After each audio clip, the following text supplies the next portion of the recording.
to know you well enough to know you. Can you just repeat the second "to know you" in the same tone? Did you just No. Stand one second, so come back in. Very dim light on 20. Number 1. Oh, so number 3 is that.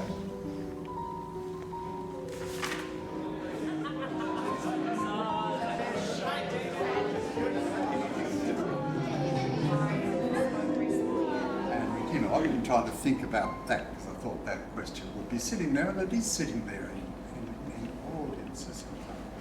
Yeah, that's great, but what am I watching? And most theatre is about something. It's about a social issue, or it's about the growth of a child into an adult, or it's about romance, or it's about... And this one really is about, in my mind, I can say, it's not about any simple thing that you can say that it's got like a story or a plot to it.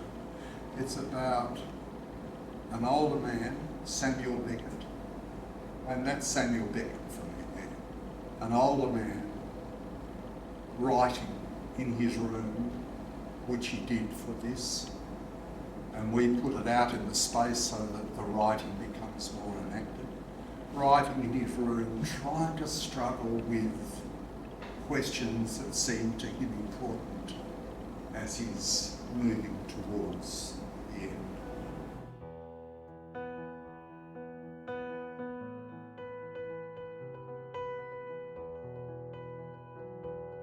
All of that section went really well, and then you sank down at the end of that section. And maybe we'd worked that last time, but I really like that, because it takes it right back down to that. The eyes try to worsen. Yeah. He sort of doesn't quite know, with worsening words from now so, better than nothing, so better for the worse. He's kind of stuck from it, still dim, still on. So long as still dim, still somehow on. But that rhythm is beautiful too, Rob. Yeah. Because it's redefining where you're at in order to gain the courage. That's right, yeah. Because the moment you move up and start moving around, we're no longer looking at you seen, we're looking at you. Yes, exactly. It's that business again. Yeah. Where's your focus? Yeah. First thing, we have flyers, which we love. Fantastic. What's the new concept? I applied the metrical structure. I'll show you. If I show it, it's that. I was going back in my mind. I'd let go of the words. I'm just inside the thoughts, but now it's a scanning in my head. I'm going, no, it goes to there, and then that happens. And it was interesting, wasn't it, Richard? To remove it from being a performer out there working, and to allow it to be us watching a man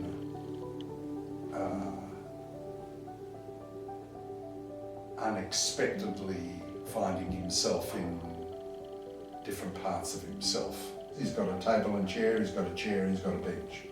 It was like the two things met each other, didn't they? I worked out a structure in terms of space and light. And I worked out a structure in terms of weight. And I have to say, we were talking about this, and maybe you spoke very eloquently about it this morning, this thing of a non-verbal dialogue that's happening between us all the time, and things that, it's like finding that coat in the dressing room, these things that are happening through synchronicity, or and that was an example of that. That separately we'd come back and found the solution. In fact, Richard at the end of that day looked at me, embraced me, and said, "We're terrific." And I said, "Yes, I think we are too." Such a different concept to what we were talking about when we filmed.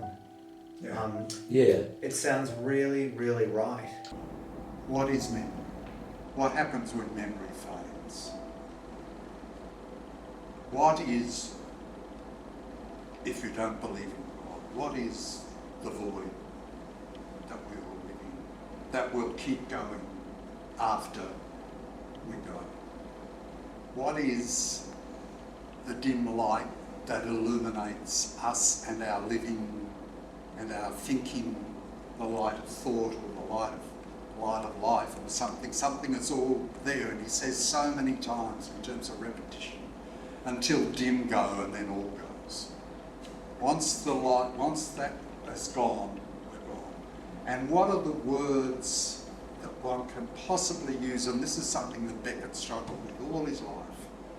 How can you use words to talk about something that's impossible to talk about? And yet as a writer or an actor, how can you not use words?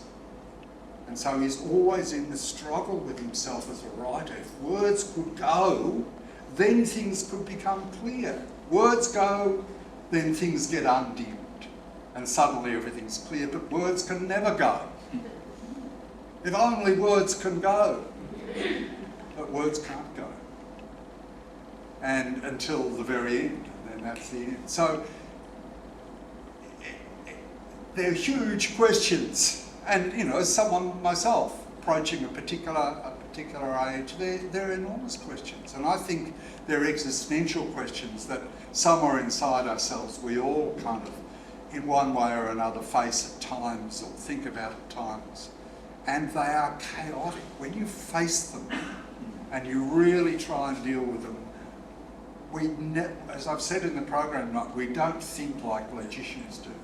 Other thoughts start coming in and interrupting, and then you remember something you thought of before, and then you think, no, what was I saying then? And the process is chaotic. And if you become aware of the process of chaotic thinking, you would give up. But he won't. I'll keep going. Where was I up to? What was I up to? I was dealing with that. So it's that image of a person, a man in this situation, in the process of trying to sort something out. And I don't think theatre deals with that normally, because theatre normally deals with people in a story. This is the real story. What are we like on our own when we're trying to deal with something that's important? Or it's not the real story, it's another story.